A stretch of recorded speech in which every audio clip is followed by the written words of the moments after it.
Hello, everyone, and welcome into another edition of Tiger Talk. Gerard Wellbrock with you as we talk Fort Hays State men's and women's basketball. The Tigers coming off a long stretch through central and eastern Missouri this past weekend. Games at Lincoln and Lindenwood.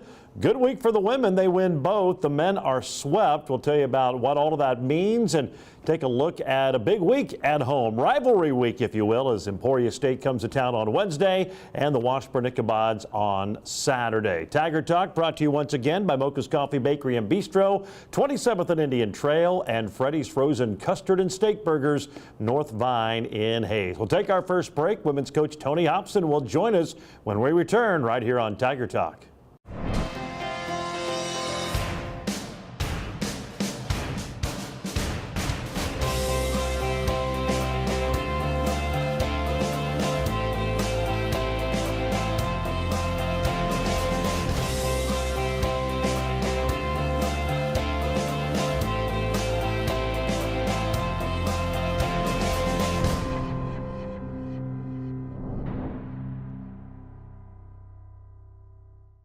And some of the action from this past weekend. The Tiger women get a couple of really nice wins as they knock off Lincoln on Thursday night, and then Saturday a big win at Lindenwood. So they improved to 7-4 in the MIAA. Welcome back to Tiger Talk. It's brought to you by Mocha's Coffee Bakery and Bistro at 27th and Indian Trail, and Freddy's Frozen Custard and Steak Burgers, where they have their delicious cook-to-order steak burgers, Chicago-style hot dogs, piping hot shoestring fries, and they're all family favorites. And of course, you'll be greeted with great hospitality that's second to none. Whether you're dining in or visiting the drive-thru, be sure to leave room for Freddy's Premium Vanilla or Frozen Custard churned fresh throughout the day. It's all at Freddy's Frozen Custard and Steak Burgers, North Vine and Hays. The taste that brings you back. We're joined by women's coach Tony Hobson. As we said, two nice wins on the road against Lincoln and Lindenwood. And anytime you go on the road, especially a long road trip like this, you come back 2-0. You're pretty excited about that. Well, especially to get one on Saturday too was a big deal for us, because those second games on those long trips are, boy, they're tough, and you've been sitting around and in a motel for 3 nights, and so I really liked our effort on Saturday, considering all the circumstances. But it started out well. I thought the Lincoln game was we weren't terribly sharp, but we did what we needed to do and survived it, and played well enough to win that game. They muddied it up and slowed it down and played a lot of zone, which I mean, we're ready for a zone because we've seen several of them this year, but we hadn't really expected that. I didn't expect it, and it slowed the game down and limited the possession, so the score was down there. But we got a lot of good shots and hit enough threes to win the game. Now you hit 10 in that game, and you shoot them. You know, your three-point percentage and your overall was about the same, about 35%. And obviously, when you're getting threes, that makes a big difference. And that was kind of the difference that kind of kept them at bay all night. You seem to always have a big three at a crucial time in that game. Well, about half of our shots we took were threes. And, you know, if you shoot 35 from the three, it equates probably to about 55 from the two. So I thought we could have hit a lot more of those because they were excellent shots, and probably only 3 or 4 of those were under duress at all. A couple towards the end of the clock, and a couple maybe we shouldn't have taken. But Carly found her range a little bit, and also found her trigger to be a little quicker, which we wanted, and she took those, and that kind of made the difference, I think. Yeah, she was 5 of 10 from 3 and had really a good week all around shooting. And I know we touched on it a little bit last week, but it seems like she's looking to score a little bit more, and we talked about getting off to good starts, and that was certainly the case in both of these games. But she's a really good shooter, very good three-point shooter. We just don't see it a lot, but it seems like she's looking to do a little bit more of that here the last few weeks or so. Well, I think one of the reasons she shoots a good percentage is because she only shoots them when she's open, and that's another reason why she doesn't take so many of them. But I think she knows that our perimeter wing players, you know, with Taylor and Casey and Laney, and people are really trying to take them out of it. stay up on them and take away their perimeter shooting, I think she's finding she's getting some opportunities if she just looks for it. So she's been really able to capitalize on that. And we want her to take those when she's open and hopefully open up things for other people. Tigers win 65-55 on Thursday against Lincoln, and then made the trip to the suburbs of St. Louis, St. Charles, to take on a Lindenwood team. And I know we talked last week on the show. They kind of make you scratch your head at times. They got the conference's second leading scorer and top rebounder, who was a freshman of the year a year ago. Several other returning all-conference performers. They've got a lot of people back from a team that got to the conference tournament semifinals. Just haven't been able to get it all to click. A very dangerous team. And well, you came out and for 3/4 of that game played extremely well and had a pretty nice lead. Well, and it was nice to have that in the fourth quarter because you never know about those guys. They can really score a lot of points quickly. And I believe Bildner, she's been player of the week at least 3 times in the conference. And they've given people fits when they haven't beat them. They've had some big wins. So they're hard to figure out. And I thought under all the circumstances of that game, which was a disjointed deal because we got in foul trouble and we had, I wasn't paying attention to much other than how many fouls does Emma have now, or how many fouls does T have, or Laney, or whoever, and trying to just keep a crew on the floor that we had somebody in each position, and we knew where everybody was. But I thought all things considered, we couldn't start T the second half because I had her and Emma with 3, and I didn't want to start them both with 3, so went with Emma and set T to start, and then we had 2 kids end up fouling out, and I thought I thought Whitney Randall did a good job off the bench. Bell did her usual thing of really getting a lot of loose ball rebounds, and I thought our bench was key in that game to keep us in there with all that foul trouble. Well, they scored 24 points, and obviously that was a big factor as the Tigers hold on to win it 87-73. They're now 16-4, 7-4 in the MIAA, and just a game out of a logjam at 3rd place. They'll try to keep moving up the conference standings this week. They're back at home for rivalry week. Emporia State Wednesday, Washburn Saturday. We'll talk about it when we return right here on Tiger Talk.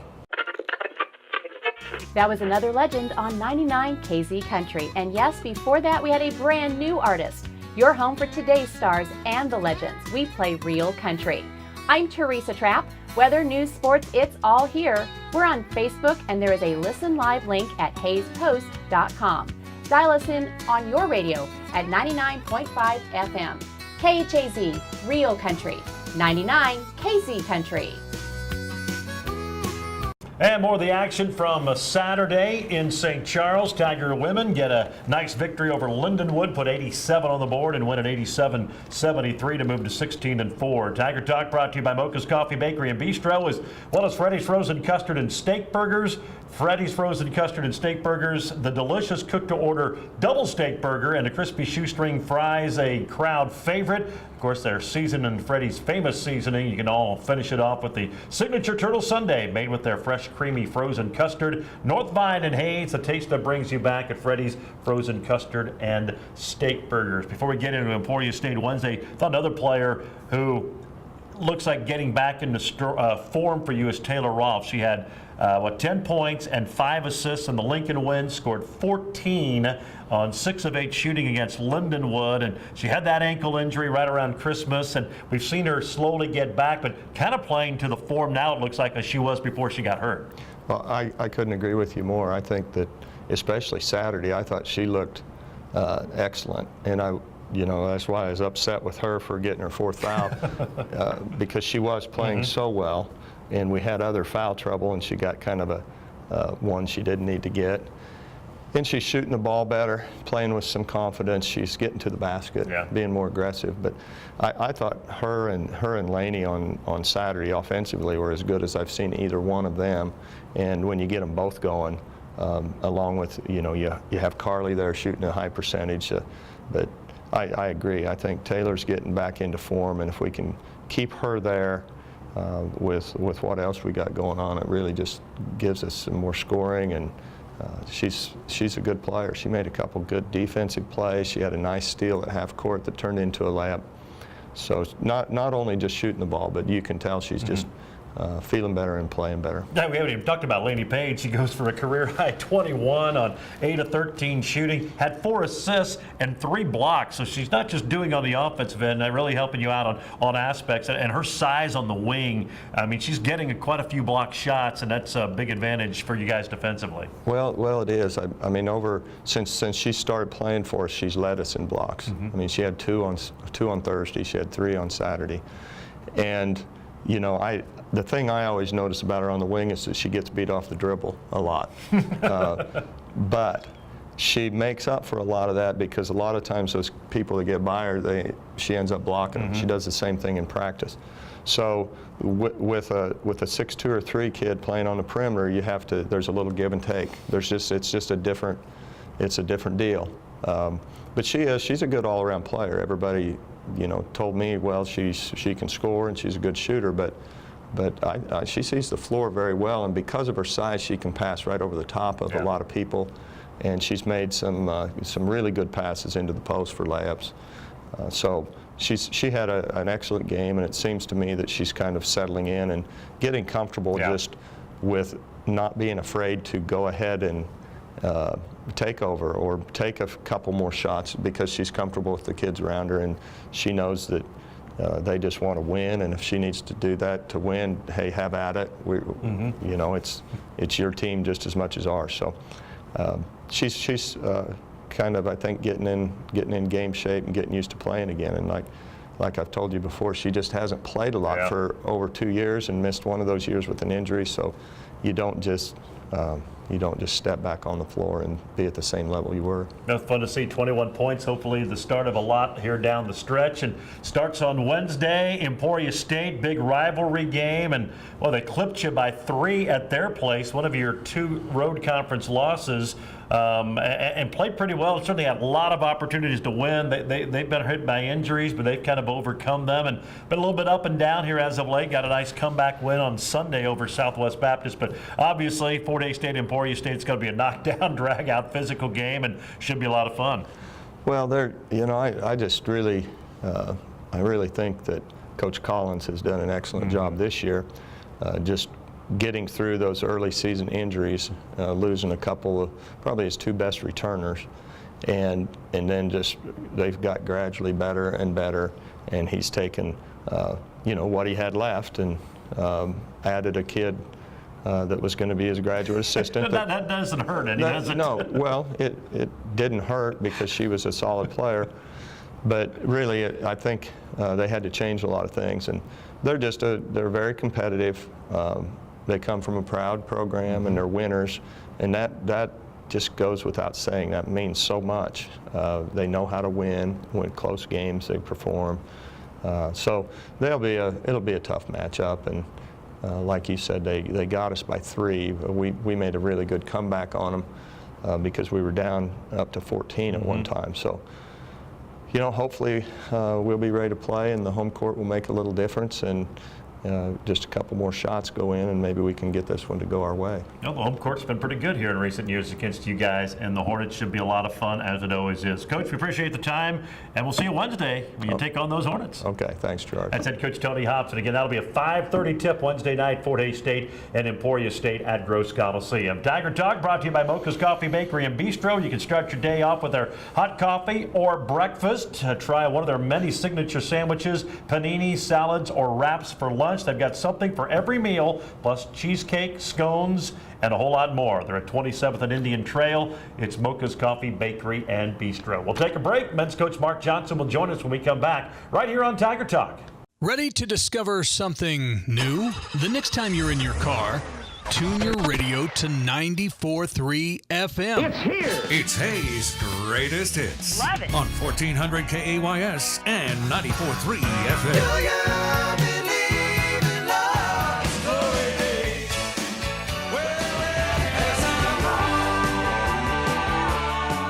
94.3 FM, KAYS. Go ahead, check us out. And welcome back. Some of the action from this weekend. Fort Hays State basketball. The Tiger men, unfortunately, dropping a couple of games on the road at Lincoln and Lindenwood. Welcome back. Program brought to you by Mocha's Coffee, Bakery, and Bistro, as well as Freddy's Frozen Custard and Steak Burgers. They've got their delicious cook-to-order food, rich, creamy frozen custard. It's churned fresh throughout the day. All at Freddy's Frozen Custard and Steak Burgers, North Vine and Hayes. It's the taste that brings you back.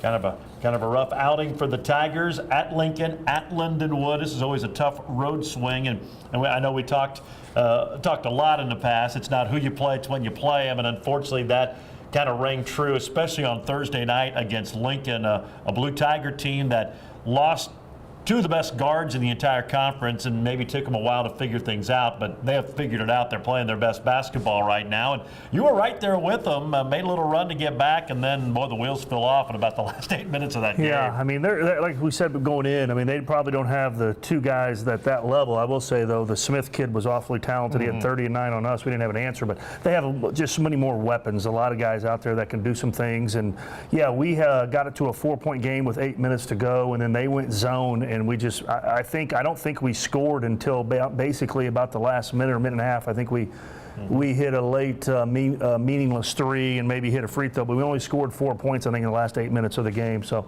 that was really the problem for the week, is we just could not score enough to go out on the road in the MIAA and expect to win games. Shot the ball very poorly from three in both games, but definitely the Lincoln game, 16%, 4 of 24. And like I said, one of our threes was when it didn't matter anymore. So that's hard to win. And then you go out to Lindenwood, same thing. We shot 30% from three. And like I said, we don't make enough plays off the bounce to shoot it that way. You know, most of our guys are more, you'd categorize as shooters more so than drivers on the perimeter. And so we have to be able to shoot the ball at a decent level to be successful. And especially with not Brady out there. You know, Brady you can throw it inside, get a few back to the basket points, get to the foul line a little bit more, getting fouled in the post. And when he's not out there, then we got to really shoot the ball even better. And we weren't able to do that. It seems like, without Brady, that inside threat, I mean, teams are able to defend you a little bit differently and make that three-point shooting even more challenging. Yeah, I think so. Even Hadley's he's not a back-to-the-basket player. He gets most of his stuff face-up jumpers, two-dribble drives, things like that. And we've done a pretty good job of playing through those guys all year, and that's set up our guards. And you take him away, we've really kind of changed our offense somewhat and done more ball screen action consistently on the perimeter, because we just, we haven't had anybody really throw it inside to. Even Jared, who's playing a lot of minutes and done a great job, probably being put into moments in positions right now, this stage of his career, he probably shouldn't be expected to do, but he's not really a back-to-the-basket rim player. He's more of a face-up shooter and things like that. So not much happening at the rim for us right now, and when you don't have anything happening at the rim, you got to rely on your jump shots at such a high degree, and we're having a difficult time scoring enough. Any update on Brady? Got a chance to get him back? Yeah, he's going to practice this week. I think he's going to try to go through half the reps in practice to kind of get him going. I don't think he can't go all out, and that'll probably be the same on Wednesday's game. We expect him to hopefully play, but how many minutes will that be? 15? I think 20 would probably be the max. So, and how effective he'll be, because it hasn't been able to. A lot of times when you're injured, you may not get to do as much basketball-wise, but you can sit on a bike or a treadmill on the side and keep your conditioning up. With his situation, he's been able to do no physical exercise whatsoever. So not only from a skill standpoint, not touching a ball, I think physically, where he'll be at will be a little bit of a question for him. No, but hopefully it'll help a little bit, because, you kind of look at it at a bit of a crossroads right now, and you're coming home. We'll talk about Emporia here after the break, but this is a key stretch. You guys got, if you're going to get into the top 8 and make any push to have a chance at the top 4, it's got to start from this point on. Yeah, you're running out of games here. You have 8 left, and you have 5 out of 8 at home, and your home games you got to win in the MIAA. And yeah, this is a big week for us. I really think we've talked about it going into last week. I think pretty much you got 2 or 3 teams up top. You got maybe 2 teams at the bottom that are kind of everybody. Though probably those schools or teams are kind of where they're going to be at. It's now you got the rest of us, 9 or 10 of us, that these next 2 to 4 games determine where you're going to finish. So whoever can make a push, if you look at where the exact situation we were a year ago, I think we were 5-6 in the conference with 8 to play, and we finished going 6-2 and ended up getting tied for 4th. So we're probably going to have to make that kind of run again. Go 6-2, something like that, to be in the top 4. But obviously, we still need to win and get in the top 8, and we would love to have a home game in the conference tournament. And I think to do that, we're probably going to have to 5-3 would secure it. 4-4 it would be questionable. Nope, Tigers will try to get back on the right track when they return home on Wednesday. The Emporia State Hornets come a-calling, and it should be a lot of fun as the Tigers and Hornets hook up for round 2. And we'll talk about it when we return. The program brought to you by Mocha's Coffee Bakery and Bistro, 27th and Indian Trail. Great drive-through. Get a nice hot cup of coffee on your way to work. Get a breakfast item. They've got something for every meal at Mocha's Coffee Bakery and Bistro, 27th and Indian Trail. We'll take our final break, talk about the Hornets on Wednesday night, right after this here on Tiger Talk. As you plan for your business in 2018, advertising should be an important part of your growth strategy. Digital marketing puts your business in front of the right customers online. Advertising with the Hays Post ensures your message will be viewed 1.5 million times a month, including 375,000 unique views a week. Are you ready to grow your business? Advertise with us today. It's affordable and it works. Call us today at 785-628-0467. Eagle Communications, our community connected. And welcome back. Final segment here on Tiger Talk. That was some of the action from Saturday in St. Charles. Tigers glad to get out of St. Charles. They never won a game there, and hopefully better things as they return home. Emporia State on Wednesday. Obviously a big game. The Hornets are trying to get into the stay in the conference tournament, and you look at them with 3-8 in conference play. They've had some tough losses. Another one Sunday. They lose yesterday in double overtime to Southwest Baptist. I think in their last 6 conference losses, they've had the lead with about 6, 4, even 3 and 2 minutes to go, and just have not been able to close out games. And that's scary, because when they do get that figured out, they're going to beat a lot of people.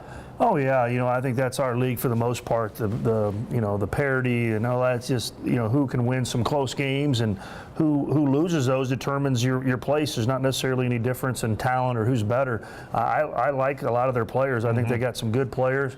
It was we had to play fairly well, and I felt like at their place they missed some shots. We played good defense, but I felt like they missed some perimeter shots. The year before at our place, Vandiver, Garen Vandiver, they made a lot of threes, and we didn't have an answer. And really, I don't know if he got any worse looks the first time we played him this year. They just kind of missed. So hopefully that's the case once again. But yeah, I mean they're a good team, and just have not won lately down the stretch. And we'll have to play well to win the game. And this is a game we need to have for sure. You look at your rest of your schedule. You got Washburn, who's tied for first, coming in on Saturday.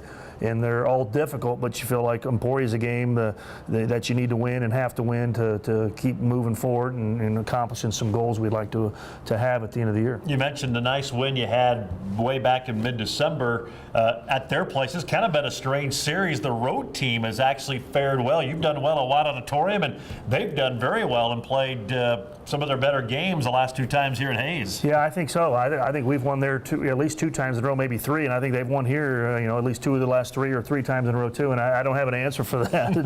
I don't know why that is. I felt like over the years we've always played well at White Auditorium, and of recent they've played well here. So we need to change that trend a little bit and make it hard on them. And I feel like the last 2 times they've played here, it hasn't even been close. Yeah. I mean, they've got us pretty good. So the big key for us is we have to get off to positive starts. I think we did that against Lindenwood. We just couldn't close out the first half. Mm-hmm. We have a difficult time coming back from big margins. We can't really dig ourselves a hole and expect to get out of it. So hopefully, in the last 2 times they've been here, they've gotten off to great starts. So we got to try to limit them and make it hard on them the first 10 minutes of the game, and have a little bit of a, a positive outlook after 10 minutes, and where we don't have to come back and make a great comeback. Hopefully a good crowd on Wednesday, a big rivalry game, kind of help push the guys through that and find a way to get a win and get back on track. Coach, as always, we appreciate the time, and we'll see you Wednesday night. All right, thanks, George. That's head coach Mark Johnson. Again, it'll be a 5:30 tip for the women, 7:30 for the men, the Tigers at Emporia State. And then don't forget on Saturday afternoon, Washington Washburn will be in town 2 and 4 o'clock at Gross Coliseum. If you missed any portion of the program tonight, you can always catch it online at hayspokes.com. And of course, the video replay, it's on the Eagle Cable channels 14 and 614, 3 times on Tuesday and Wednesday. So chance to watch Tiger Talk if you like. Big thanks to Jordan once again running the camera. And that's going to wrap up the program. Again, it's brought to you by Hayes Meadow Orthopedic Institute, The Taco Shop, G&L Tire and Automotive, Golden Belt Bank of Hayes and Ellis, Adams, Brown, Barron and Ball, BTI, Horizon Appliance and Electronics, and as always, by Mocha's Coffee, Bakery and Bistro, 27th and Indian Trail in Hayes, and by Freddy's Frozen Custard and Steak Burgers on North Vine. It's the taste that brings you back. For women's coach Tony Hobson, men's coach Mark Johnson, this is Gerard Welbrock saying so long, everyone.